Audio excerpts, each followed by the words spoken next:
Welcome to the Monday Monologue, and I'm sure some of you regular folks are looking at this going, what, you bought another tape deck?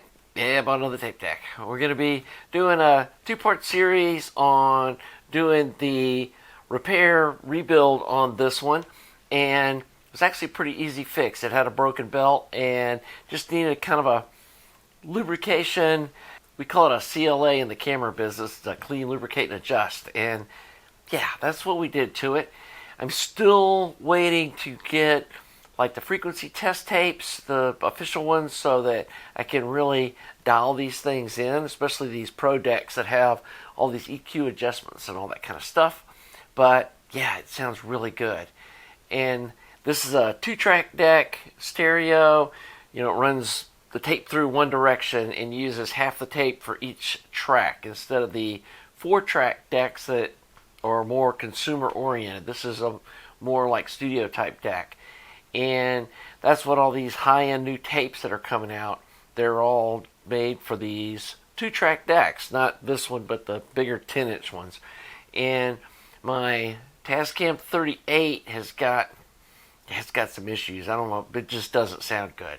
But I didn't have any like music tapes to actually play on it, because all the pre-recorded tapes are 4-track. So with this deck, I'm able to record a 2-track tape that then I can play on that Tascam 38, and it could just be as simple as the tape's not going through the take path correctly. I know it's got some issues with the deck heights on the reels, and I'm hoping maybe that's all it is the tape's just kind of going through the tape path crooked. So anyway, that's going to be one of my next kind of fun things I do for myself. But yeah, this was a neat little project. This is a neat little deck. It's kind of a unique to see a 7-inch reels that's a 2-track. So why am I going on and on about tape? Well, I went down to the show in Tampa last weekend. As some of you know, I had kind of a health emergency, ended up in the emergency room, but I did see about 2 hours of the show. And I walked through half a dozen of the really high-end kind of, $1 million system rooms. And one thing they had in common is every one of them had a reel-to-reel deck as the centerpiece. And yeah, it seems kind of weird considering that there's only one. I think Studer's talking about coming back out with a reel-to-reel deck in very limited production, and they're like 18 grand. But they haven't made any reel-to-reel decks in decades. But every one of those systems had a reel-to-reel deck, and several of them were, I'm assuming they were playing the reel-to-reel, or maybe they just had the tape running. I don't know, for show. But seems to be that maybe tape's coming back. I don't know. It would be nice if some of these, more high production companies that are doing re-releases on vinyl would start re-releasing some 4-track, 7-inch reel tapes, pre-recorded. I would buy them, and I would pay maybe twice what vinyl cost to get some really nice 4-track reel-to-reel tapes that could play on just a regular consumer deck. Because the ones they're making now that are selling for $450 to $600, they'll only work on those 2-track studio decks that are pretty rare, and they're pretty expensive, and they're a lot more finicky than the consumer decks are as far as keeping them in tune. And yeah, it seems kind of, I guess they're just shooting for that uber high-end market where, if you're going to listen to these $500 tapes, you need a $10,000 tape deck to listen to them. And I think they're missing a market. And speaking of markets and price points, one of the things I'm starting to recognize or see more of in the whole audio scene is there seems to be this whole people screaming snake oil, which I've done it myself, and I still think some of it probably is. But then I see this other side that's just really sour grapes. And like last week, I was really excited about this new DAC that I got. And then when I hooked it up with this Singzer digital converter, or a DDC, whatever you want to call them, I finally was getting some really nice streaming that I found really enjoyable to listen to. And previously, I just kind of discounted streaming as, well, it's okay to kind of preview music before I go buy it on vinyl or that sort of thing. And I knew some people were arguing with me that streaming can sound really good if you got the right gear. And finally decided to invest some money in it. And yeah, it paid some dividends. I really am getting some good sound out of it now. But then the cheap audio folks went after me because there's no way that it's going to make any difference, and I'm very skeptical about what you're doing, and you know the $100 one is going to be just as good, and you know so and so said that you know this $100 thing is or $60 thing is just as good as these $700 ones, and I'm sitting there thinking to myself, you know, you got something that's, you know, the size of this tube box, and then you're comparing it to a box that's like this big, that's got these oven-controlled crystal oscillators and all that stuff, and you're going to try to tell me that this little box that's this big is going to sound exactly as good as this one. And then they start the whole, you know, well, what percentage better? It can't be twice as good. And how do you define twice as good in the audio world?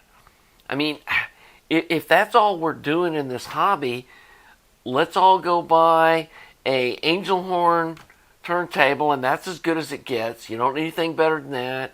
You don't need anything better than a SMSL, you know, little box, and then get a $100 amp and some $300 speakers, and that's going to be as good, or you know, it's going to be 90% of what $1 million stereo is, and that's just not how it works.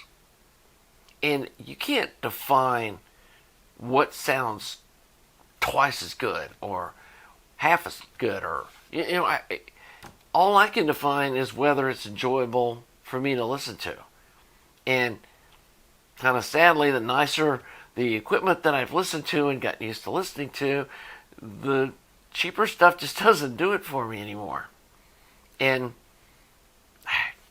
you guys that have been watching the channel know I love analogies, but it's like, yeah, I drive a Honda Civic. That's one of my cars that I daily drive around. And it's a nice car for me. I mean, it's fun to drive and stuff, but is it the equal of a Ferrari? Well, no, I know it isn't. And I'm not going to pretend like it is. And my fun car is I've got a Dodge Challenger with the 392, the big Hemi in it. And, you know, it's got 500 horsepower. It's a very spunky car, fun to drive. And it wasn't crazy expensive. But, yeah, it's more fun to drive than my Civic. But I'm sure there's people out there that would be like, well, how much better is it? Or, you know, I wouldn't do that. And it's like, well, then don't.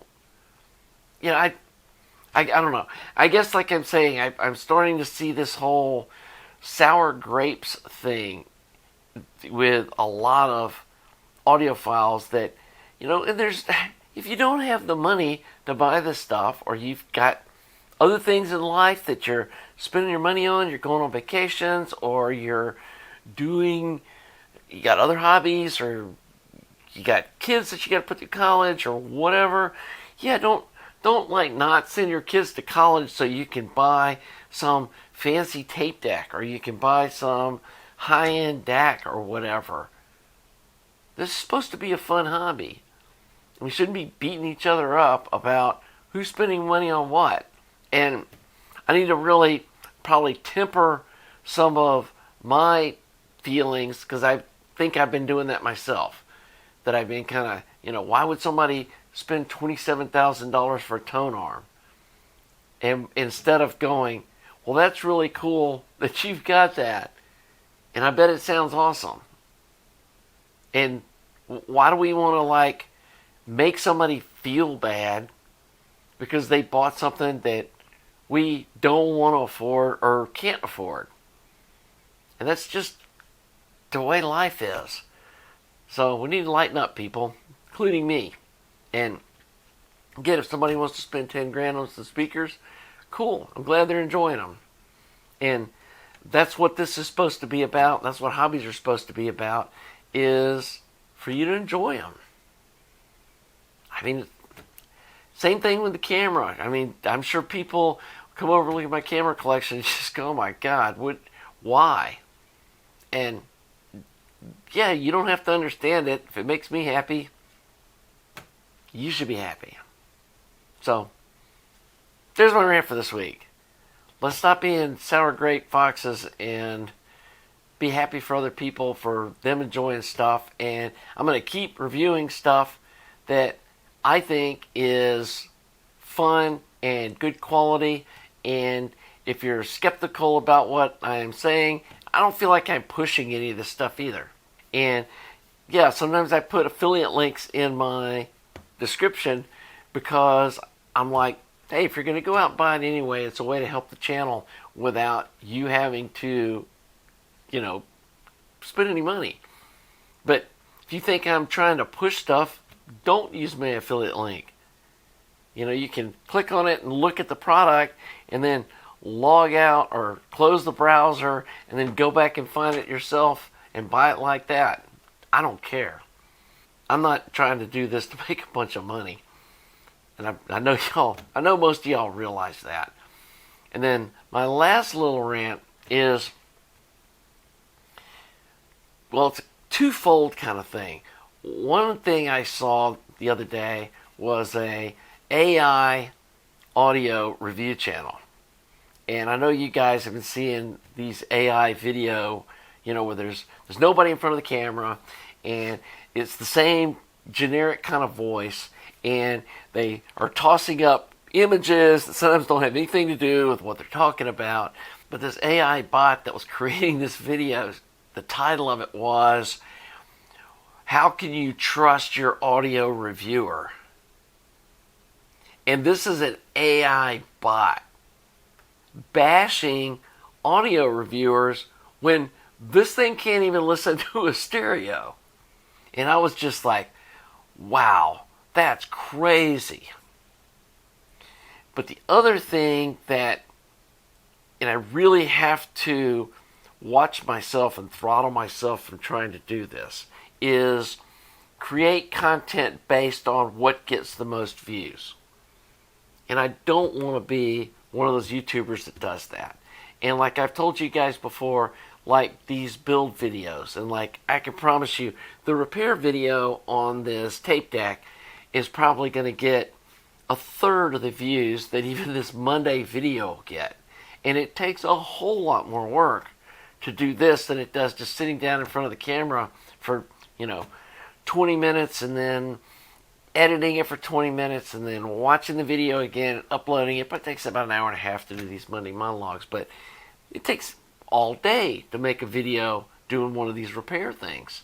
And they get garbage views. But that's what I enjoy doing.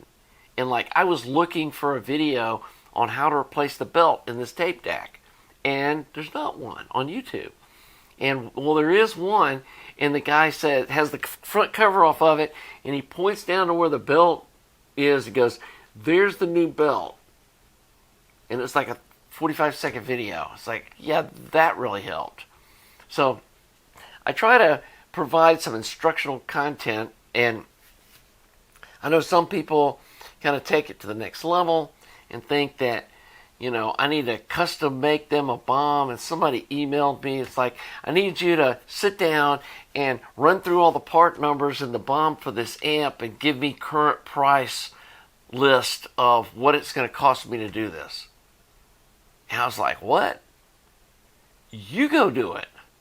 I mean, I'm not going to waste my time putting a price list together of what it's going to cost you in 2025 to build some amp that I did a bomb on 2 years ago.